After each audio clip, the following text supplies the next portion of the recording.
കാരണം എന്തെന്നറിയും, അവന് ദുനിയാവിലല്ലേ നഷ്ടപ്പെട്ടു പോയുള്ളൂ. എറണാകുളം KSRTC ബസ് സ്റ്റാൻഡിൽ കിടക്കു നിൽക്കുമ്പോ, എറണാകുളം നോർത്ത് റെയിൽവേ സ്റ്റേഷനിൽ ട്രെയിൻ കയറാൻ നിൽക്കുമ്പോ, അതല്ലെങ്കിൽ ആലുവ ടൗണിലൂടെ നടന്നു പോകുമ്പോ എത്രയോ ഭ്രാന്തന്മാരെ നമ്മൾ കാണാറുണ്ട്. എത്രയോ അഴുക്ക് പിടിച്ച വസ്ത്രങ്ങൾ ധരിച്ച, ഒരു വസ്ത്രത്തിന് മേൽ മറ്റൊരു വസ്ത്രം ധരിച്ച, അതിന്റെ മേൽ മറ്റൊരു വസ്ത്രം ധരിച്ച, ഈ നഖം മുഴുവനും നീണ്ടു നിവർന്ന് കിടക്കുന്ന ചെളി പിടിച്ച, ആര് കണ്ടാലും മറപ്പോടെ മാത്രം നോക്കുന്ന, നടന്നു പോകുന്ന വഴിയിൽ കാണുന്ന അഴുക്ക് വെള്ളം പോലും ആർത്തിയോടെ വാരി കുടിച്ച് നടക്കുന്ന ഭ്രാന്തന്മാരെ ബസ് സ്റ്റാൻഡിൽ കാണാറില്ലേ? അത് കാണുമ്പോ സുന്ദരമായ കാറില് നന്നായിട്ട് പശ തേച്ച് വെച്ച വസ്ത്രവും ധരിച്ച് നമ്മൾ അതിലൂടെ നടന്നു പോകുമ്പോ ആ മനുഷ്യനെ നമ്മൾ മുഖം ചുളിച്ചിട്ട് ഈർച്ചയോടെ നോക്കാറില്ലേ? എന്തോ ഒരു വൃത്തികെട്ടവനാണ് ഇവൻ എന്തോ ഒരു നിർഭാഗ്യവാനാ. പക്ഷേ സഹോദരങ്ങളെ, ഞാൻ പറയുന്നു, അയാൾ ഏറ്റവും വലിയ ഭാഗ്യവാനാ. കാരണം എന്തെന്നറിയോ?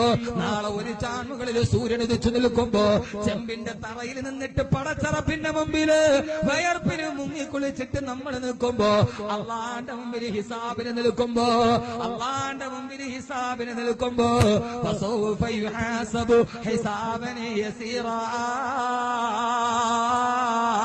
ആ ഭീകരമായ വിചാരണയ്ക്ക് വേണ്ടി നിൽക്കുമ്പോ ആ സമയത്ത് ഈ ഭ്രാന്തനായ മനുഷ്യൻ നമ്മുടെ മുമ്പിലൂടെ കടന്നു വരും. അലുവ ബസ് സ്റ്റാൻഡിൽ വെച്ച് നമ്മൾ കണ്ടപ്പോ മുഖം തുളിച്ചിട്ട് കാർക്കിച്ചു തുപ്പിയ മനുഷ്യന് അള്ളാഹു പേര് വിളിക്കുമ്പോ അവനോട് പറയും, നിനക്കിന്ന് ഹിസാബില്ല, നിനക്ക് ബുദ്ധിഭ്രമം സംഭവിച്ചവനല്ലേ, സ്ഥിരബുദ്ധിയില്ലാത്തവനല്ലേ, എല്ലാവരും നിന്നെ ഭ്രാന്തനെന്ന് പറഞ്ഞ് ചായക്കടയിൽ പോയി വെള്ളം ചോദിച്ചപ്പോ ബോയിലറിൽ തിളയ്ക്കുന്ന ചൂടുവെള്ളം മുഖത്തോട്ടടിച്ചവനല്ലേ, അവർക്കൊന്ന് ഹിസാബില്ലല്ലോ, അവർക്കൊന്ന് വിചാരണയില്ലല്ലോ. അവരെ അല്ലാഹു നേരെ സ്വർഗത്തിലോട്ട് കടത്തിവിടുമ്പോ ആ ഭ്രാന്തൻ തിരിഞ്ഞു നിന്നിട്ട് നമ്മളെ നോക്കിയിട്ട് ചിരിക്കും. എന്തെന്നറിയുമോ?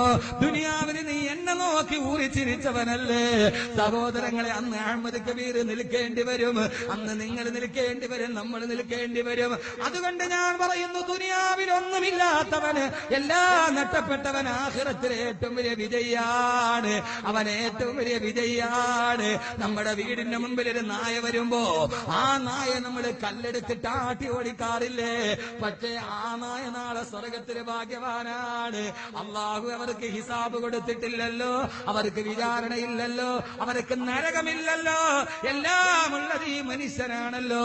അതുകൊണ്ട് സഹോദരങ്ങളെ, ഞാൻ ഇന്നത്തെ ഗുണപാഠം പറഞ്ഞ് ഇതിന്റെ ഒരു വ്യവസ്ഥ പറഞ്ഞ് അവസാനിപ്പിക്കുകയാണ്. ജീവിതത്തിന്റെ മാനസികമായ ചിന്താഗതികൾ നടത്തണം.